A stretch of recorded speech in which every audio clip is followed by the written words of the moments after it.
Brought to you by Agilus Diagnostics.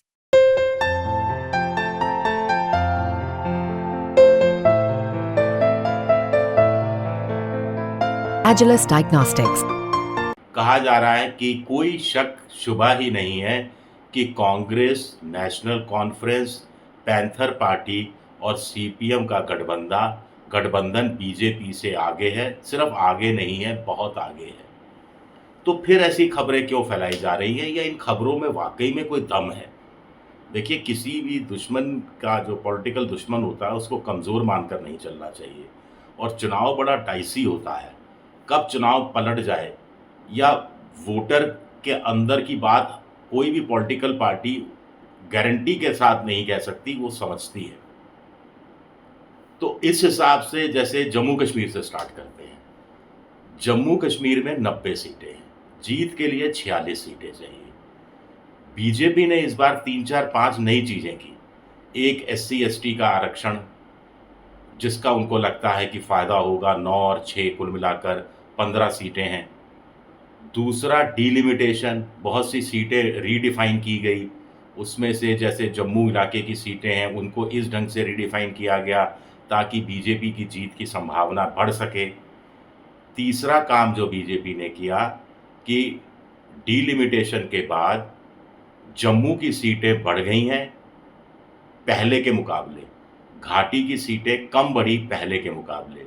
अब 43 seat Jammu की हैं और 47 सीटें घाटी की हैं। चौथा, बीजेपी ने निर्दलियों पर बहुत आज राजनीतिक दांव खेला है। बहुत बड़ी संख्या में निर्दलीय चुनाव मैदान में उतर आ रहे हैं। 44% जितने लोग खड़े हैं, 44% उसके निर्दलीय हो गए हैं। ऐसा पहले कभी नहीं देखा गया। यहाँ तक कि राशिद इंजीनियर के साथ भी गुपचुप कोई समझौता हो गया है, इस तरह की खबरें भी आ रही हैं। तो बीजेपी का स्ट्रैटेजी क्या है जम्मू कश्मीर को लेकर? फिर रेवड़ियाँ, 5वां रेवड़ियाँ जमकर बाँटी जा रही हैं। छठा, उनको लग रहा है कि जम्मू कश्मीर में अब प्रधानमंत्री दौरे करेंगे तो थोड़ी-सी फ़िज़ा बदलने की कोशिश करेंगे। लेकिन बीजेपी ने सबसे बड़ा गेम प्लान क्या है? बीजेपी का गेम प्लान है कि जम्मू की 43 में से ज़्यादातर सीटें उसके हाथ में आ जाएँ। मैं कहता हूँ कि अगर 43 में से बीजेपी को 35-36 से कम सीटें मिली, तो बीजेपी के लिए कोई मौका ही नहीं मिलेगा सरकार बनाने का। 35-36 सीटें अगर बीजेपी को मिलती हैं, तो उसको उम्मीद करनी चाहिए कि गुलाम नबी आज़ाद कम से कम 4 सीटें तो कम से कम लेकर जाएँगे, ताकि उनका ये आंकड़ा 40 तक पहुँचे। फिर बीजेपी को दूसरी उम्मीद करनी पड़ेगी कि घाटी में उसका कम से कम खाता तो खुले। खाता से भी काम नहीं चलेगा, एक सीट से काम नहीं चलेगा, कम से कम 3-4 सीटें घाटी में चाहिए।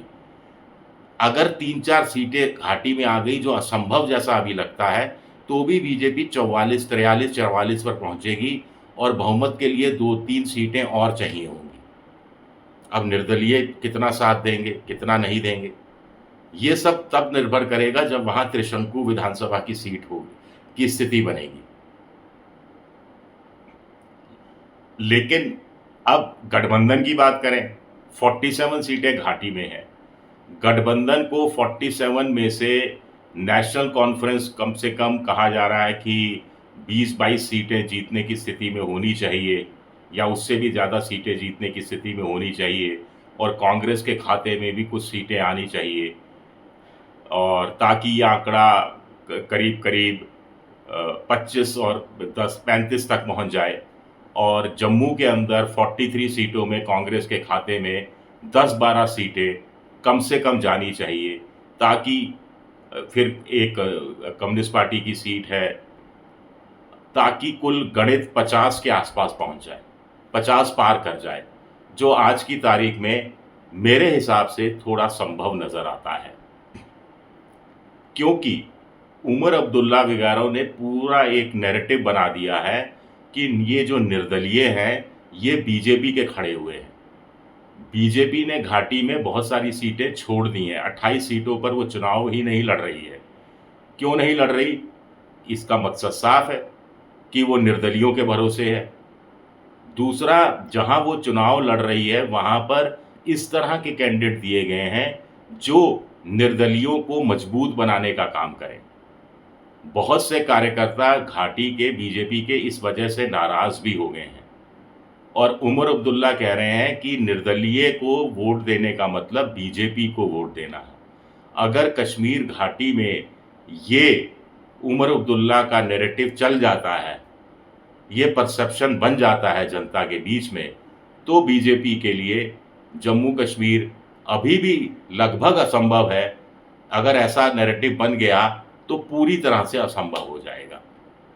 तो जम्मू कश्मीर हम आज की तारीख में national conference plus Congress plus CPM plus panther party की झोली में डाल रहे हैं।